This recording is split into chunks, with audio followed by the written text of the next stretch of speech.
10x the engineering over the last couple of years. We've also in Cambridge 20x the science. So from one nozzle, we can now get 20 times more graphene than we could get 2 years ago.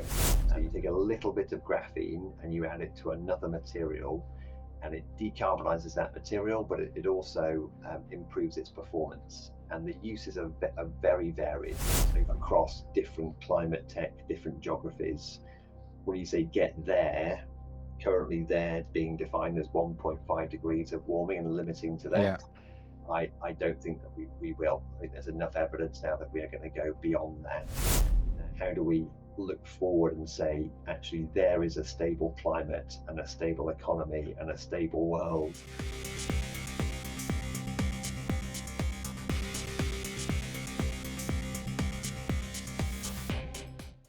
Today, we are talking about turning the dirtiest gas in your pipeline into clean hydrogen and a wonder material that sounds like it belongs in Marvel movie, graphene. Our guest, a man who's basically MacGyver with the climate degree. John Hartley is the CEO of Levidian, a company that, get this, grabs methane before it burns, splits it up, and says, you go be hydrogen, and you go be a high-performance carbon superhero. The result? Cleaner energy, stronger materials, and one less excuse for why your business can't go net zero.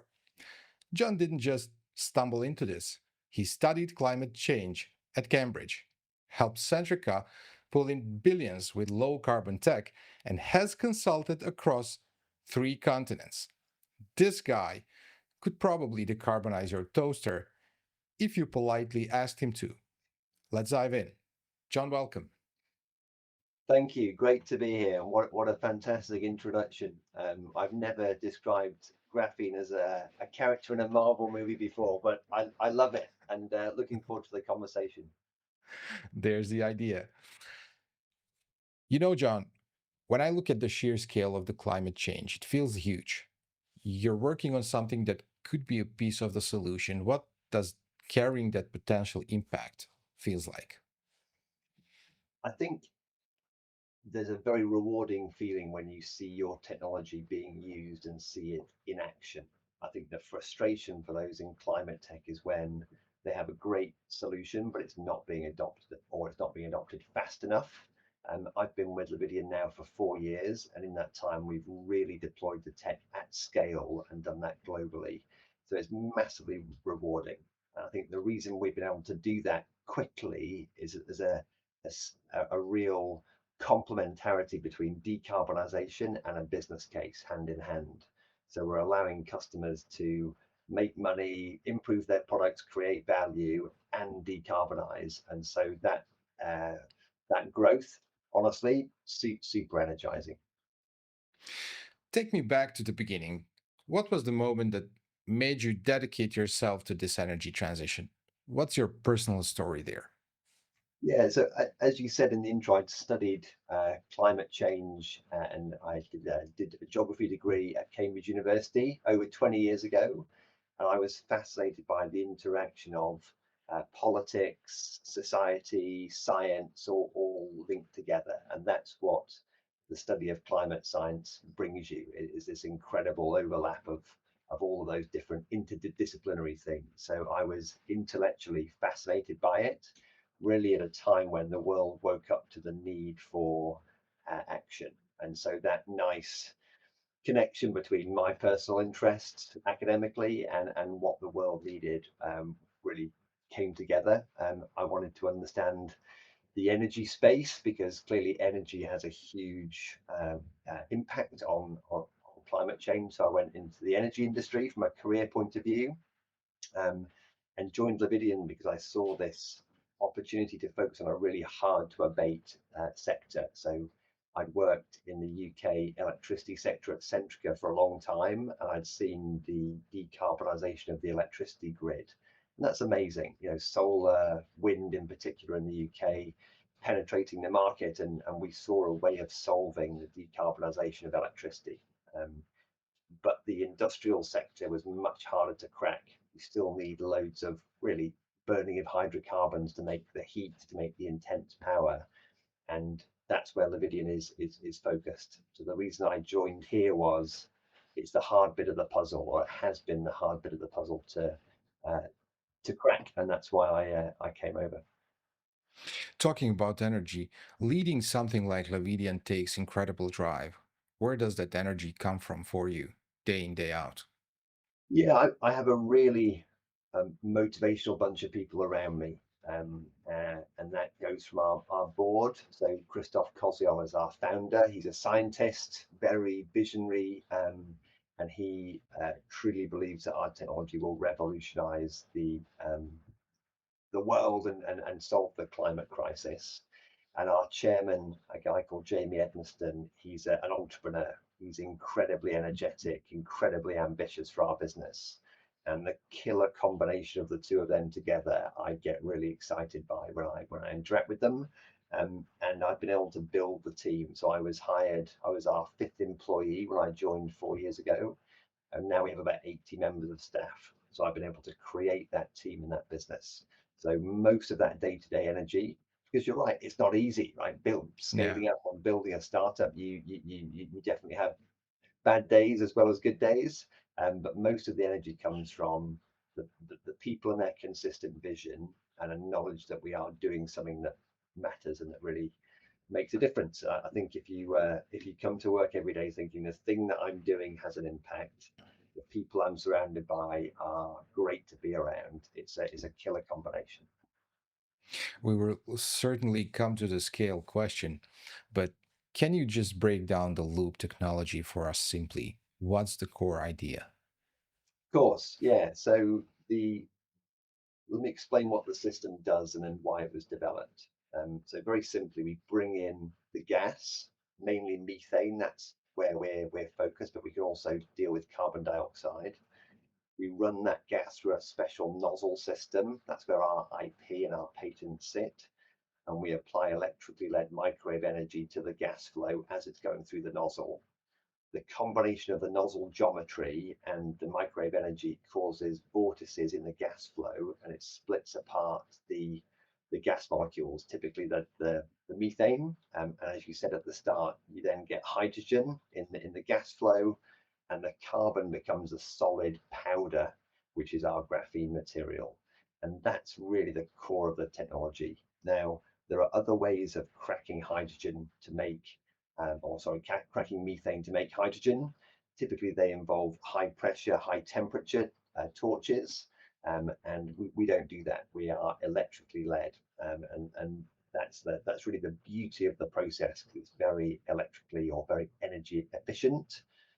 The reason the tech was developed actually started from the graphene side. So our founder is a material scientist.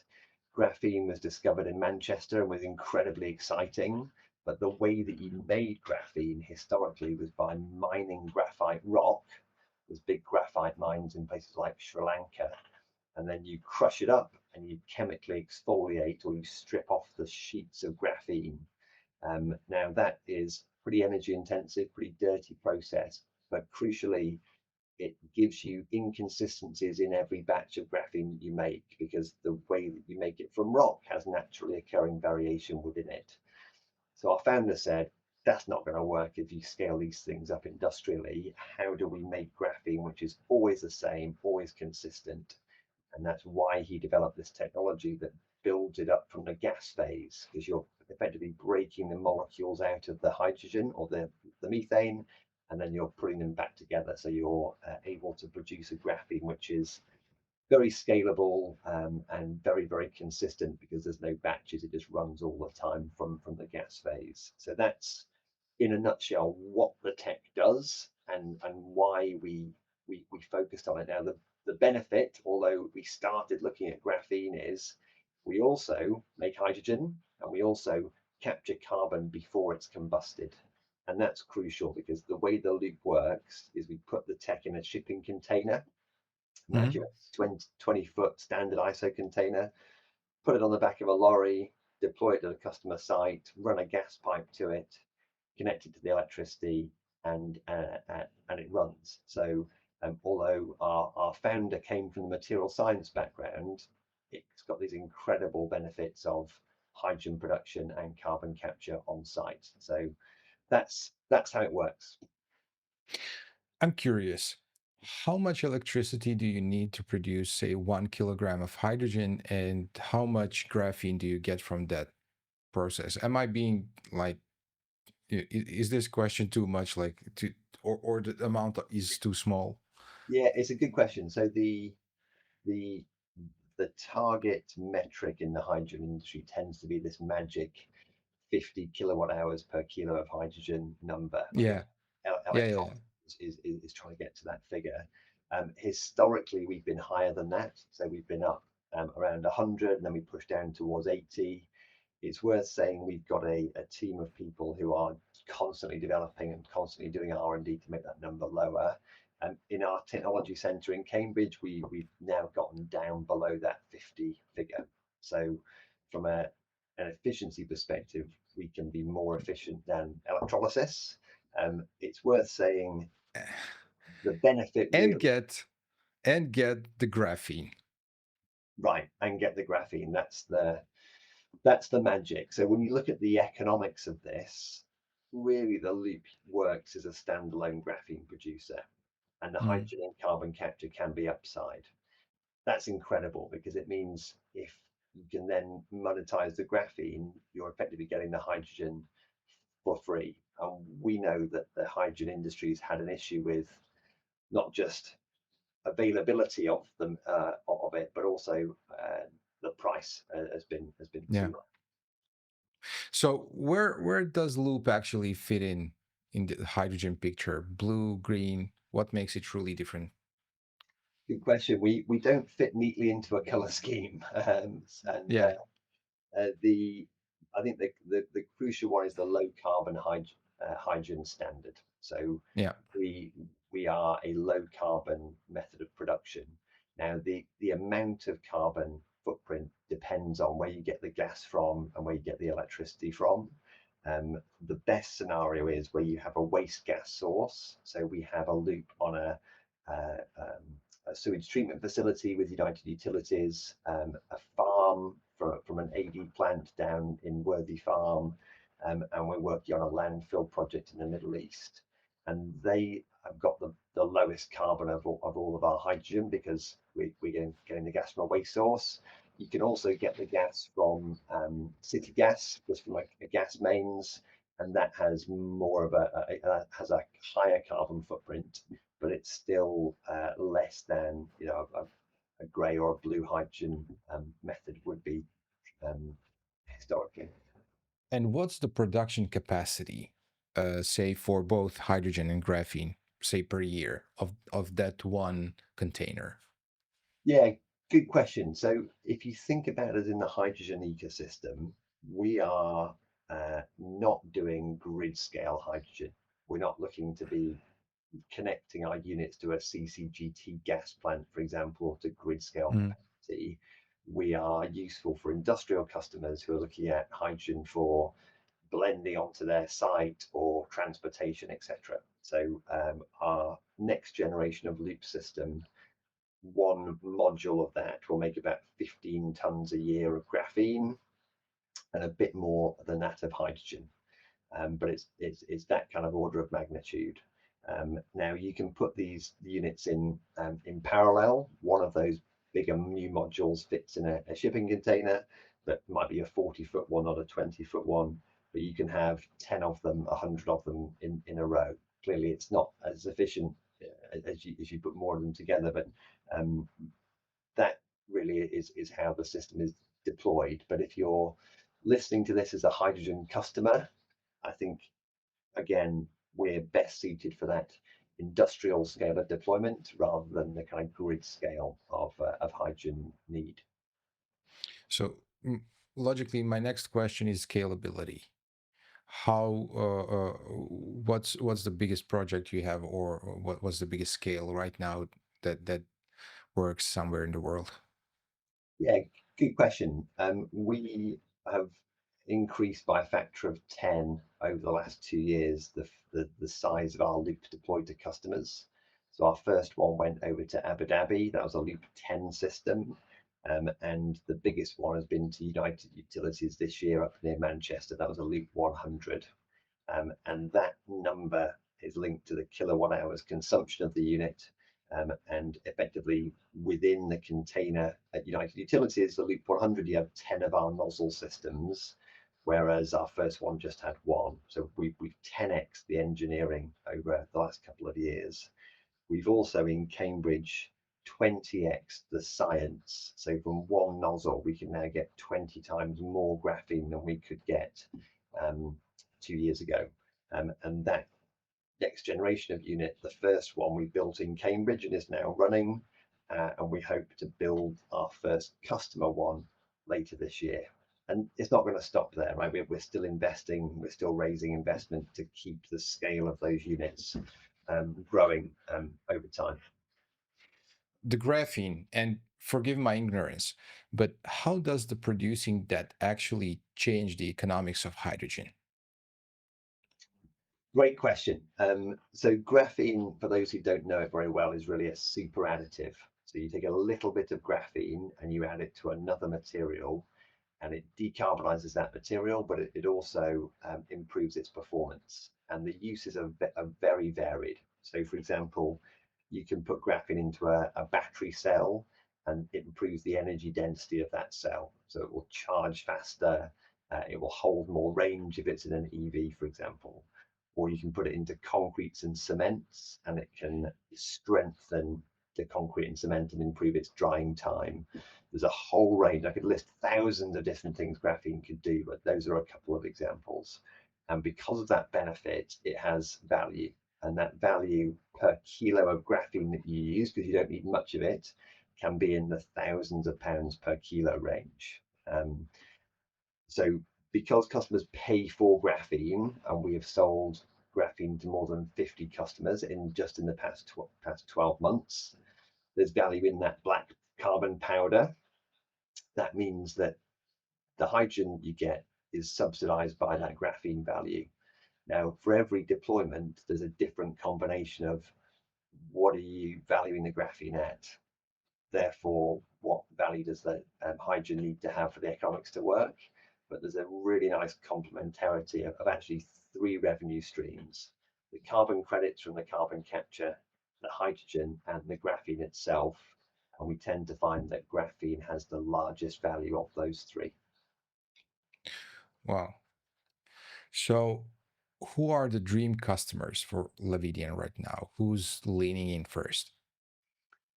The best customers have a use for all three of those services that we provide. So a great example is the water sector.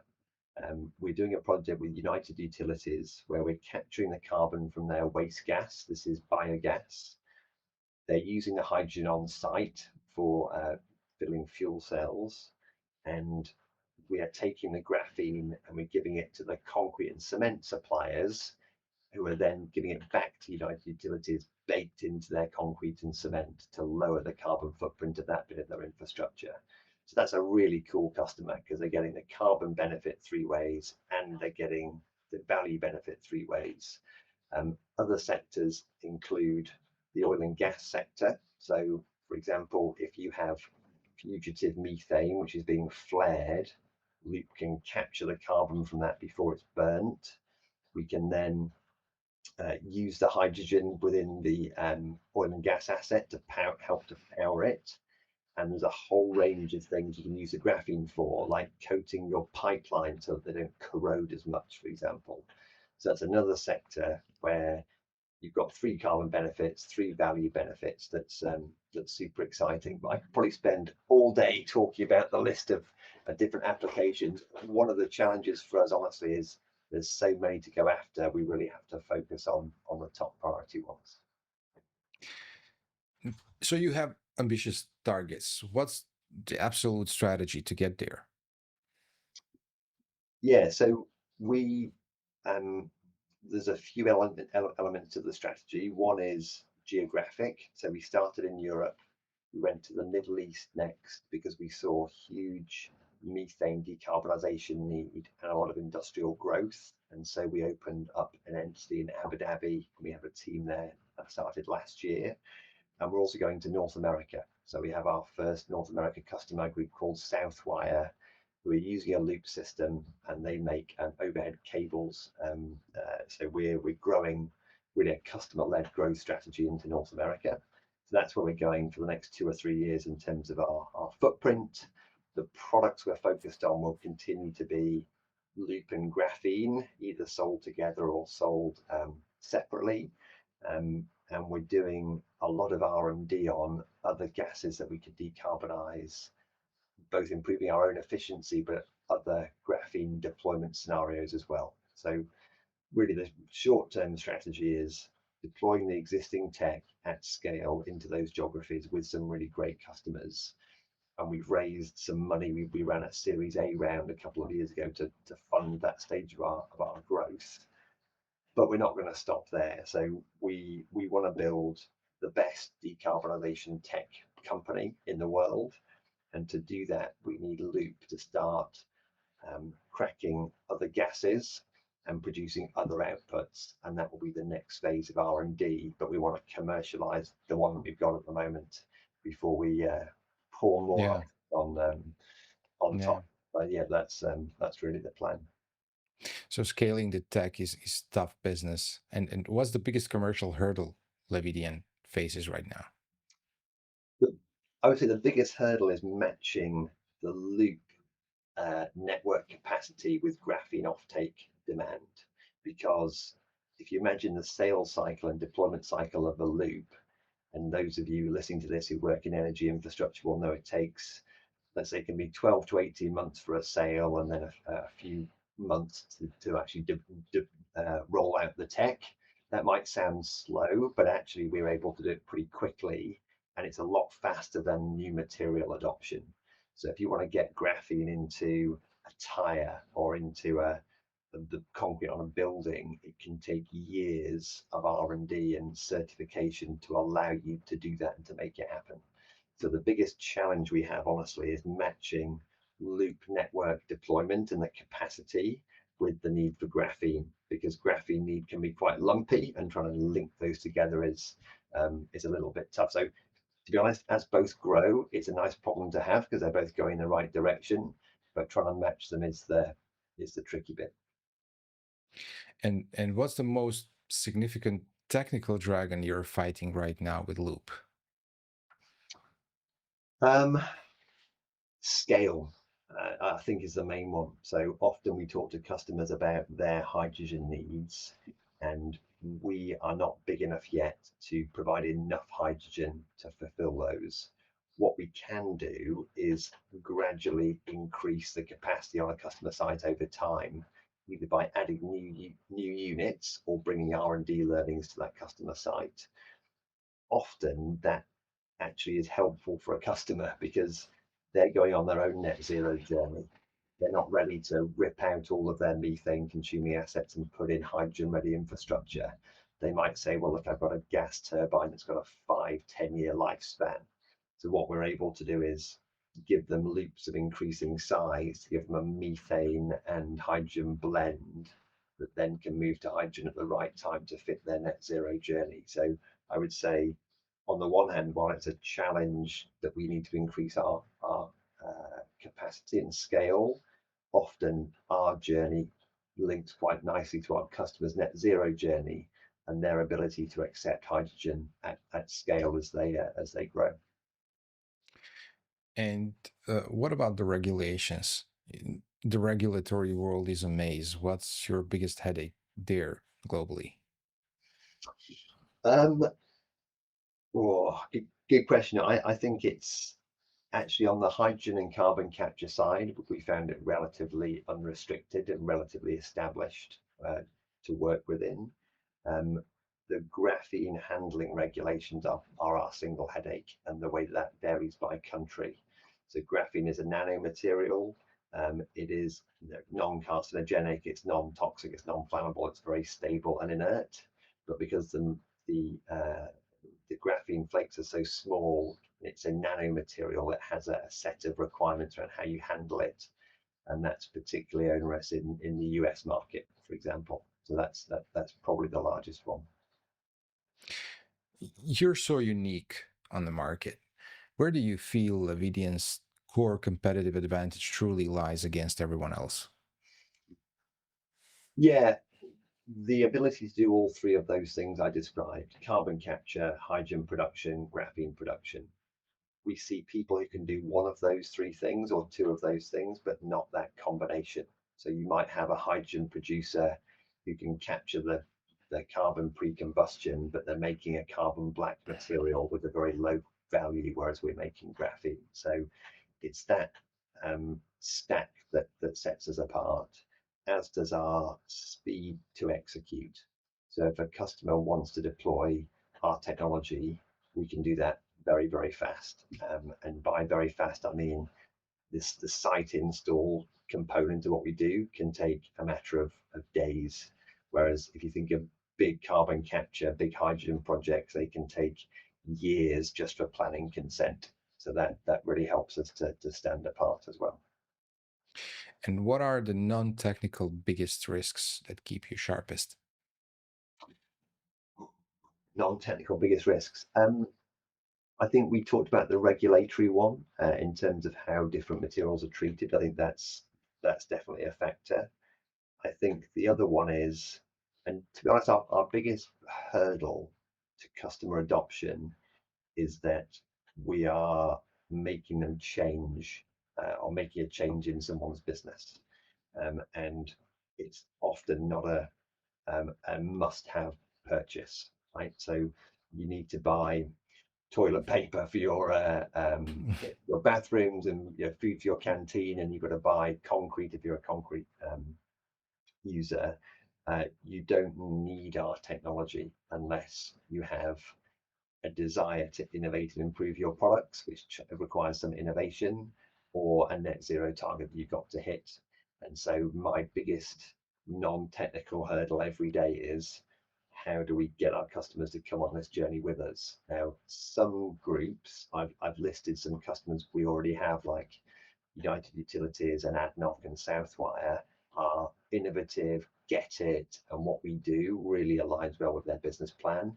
And they understand that they can create value. It's not going to be a cost to them, there's a net benefit financially. But some customers are less innovative and just have less of an impetus to change. And often, after a few meetings, you'll realize that and think, no matter how great the tech is, they're not going to adopt anytime soon. So that's probably the largest one. Yeah. And beyond numbers, what does success truly look like for Levidian? So if you close your eyes and imagine us in the future, you'll have Levidian loop systems in our waste gas infrastructure, landfills, wastewater treatment sites, etc. And the graphene coming from those will be all around us. It'll be in your car tire, it'll be in your clothes, it'll be in your air filters, it'll be in the concrete, the tarmac that you drive over in your buildings. So success to me is about impact at scale, which means mass penetration into the market. That's the vision that keeps the team coming to work every day. And when you hear skeptics, what's your internal reaction? Um, I think there's any climate technology, it's very easy to try and find an angle to shoot holes in it.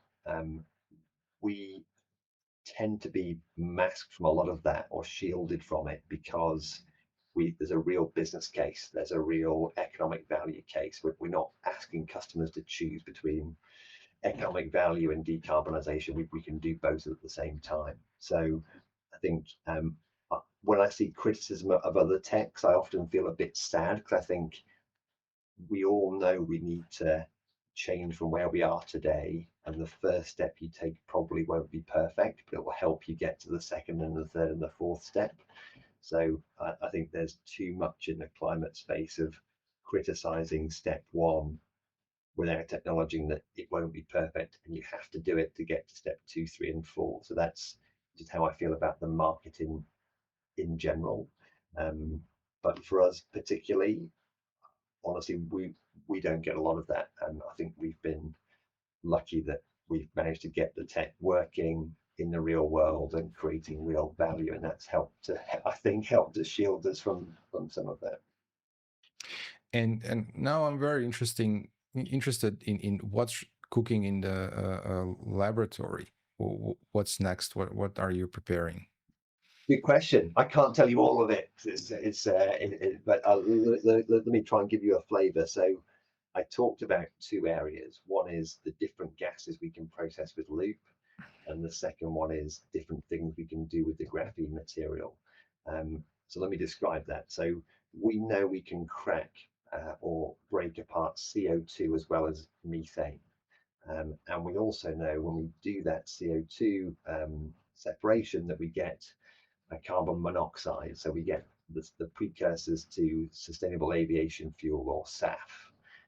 We've done it in our Cambridge lab, but we've not done it at scale yet. So that's one of those things that we can point to and go, that's really exciting. How many more gases can we test to put through this system? So we're doing that both in Cambridge, and also we have a partnership with Khalifa University out in Abu Dhabi, and they're helping us with that gas blend testing. The other area is we are not just relying on giving people a black graphene powder and hoping that they adopt it. We are helping them to adopt it either into a dispersion or a master batch or some kind of pellet. And that's exciting because then you start to make it more usable at scale. And so one of the areas I'm most excited about is aluminium. We can significantly decarbonize the production of aluminium by helping that sector use graphene in their anodes, and that is it makes the anodes last longer. It reduces their electrical consumption, and you can deploy it really quickly. So that's exciting. So those are really the two R&D areas that we're the most focused on. And if Levidian achieves everything you hope, what does the world look like in 10 years? I think crucially, we have not had to disrupt the lifestyle and the system that we're all living. So we're able to use our landfill sites and use our sewage treatment facilities, for example, in the same way, but with a lower carbon footprint. So I think one crucial aspect of, I think, making climate tech deployment successful is you're not asking people to compromise or change their lifestyle. You're able to let them lead that lifestyle, but with a lower carbon footprint. So one part of the answer is it's not very exciting. It's kind of the same. We're just making less carbon as a result of doing our activities. The other part, which is where graphene can help, is much more exciting, because as graphene is adopted, you can do a whole load of things that you couldn't do before. You can make bridges which are stronger and therefore more beautiful and have less support around them with the same strength. You can take your the car that you buy. Isn't it weird that the one thing that runs out is the tires? Like, why is it a car lasts 20 years and a tire lasts 2 years? Can't you make a tire last the same amount of time as a car? So I think there's a load of things we take for granted today, which are a bit annoying, that graphene can take away, and new things that it can enable, like car batteries that can drive you 1,000 kilometers and not 300 kilometers. So there's a load of potential there. But if we develop such a market for graphene, are we really able to produce it, those amounts? Yeah, absolutely. Yes, we have no shortage of carbon molecules in our system, and by in our system I mean without having to dig it out of the ground, that we can utilize. There is no shortage of volume. Um, uh, so as one example, just by taking the loop system and deploying it to the water sector in the UK, if you ran every truck and every bus in the UK on hydrogen, you could meet 40% of its demand just from the water sector. Like that's incredible. That's just one methane source, and all the carbon there could go into every car battery in the UK. So the short answer is yes. And what's the one message you want people to take away about Levidian and the energy future? The one clear message is we can decarbonize and create economic value and innovation at the same time. And that's really important. I think we are not asking customers, if you're an industrial business and you're looking to decarbonize, you don't have to do that and compromise on your business case, compromise on your product innovation. You can do both of those things together. I think that's the key message customers working with us have found, and why we've grown so fast. And since you studied climate change, I think it's very important to hear your opinion. Do you see us getting there on time?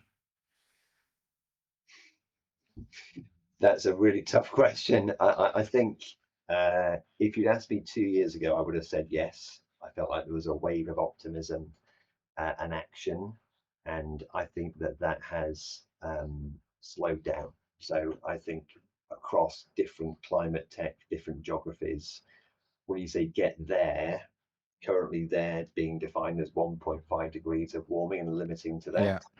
I don't think that we will. I think there's enough evidence now that we are going to go beyond that. Now, that doesn't mean we shouldn't stop limiting that number. I think it does mean we need to think more about adaptation and mitigation than we have been doing previously. So honestly, I would say I'm a bit more negative than I was previously. If we change the definition of what do we mean by get there and say, well, that 1.5 degrees, let's acknowledge it won't be hit. How do we look forward and say, actually, there is a stable climate and a stable economy and a stable world? How do we make sure that the arc of warming slows down and that we have ways of adapting to what will be a warmer future? I think we can define a new type of success and achieve that. But it's tough at the moment. It's we're definitely seeing a rowing back of commitment for sure. John, thank you so much for being my guest today. Pleasure. No, thank you for having me. Interesting conversation. Hopefully brought to life what we do. And hopefully to be continued. My pleasure. Thank you. Looking to amplify your brand in the hydrogen energy sector? Welcome to H2 Energy News, your go-to platform for impactful industry insights. Every month, we connect with over 80,000 visitors and generate more than 251,000 page views. Our reach is unmatched, with over 1.2 million web impressions and a loyal social media following of 9,000 plus. Our newsletter reaches 77,000 plus subscribers, decision makers, industry leaders, and innovators. Want to target specific markets? Our geo-targeting capabilities cover Europe, the United States, and the MENA region. We reach key stakeholders, 27% senior executives, 32% directors, and 20% owners and partners. H2. Energy News isn't just a news platform, it's where the hydrogen energy community converges to shape the future. Join us and let's make an impact together. Visit energynews.biz and take your brand to the next level.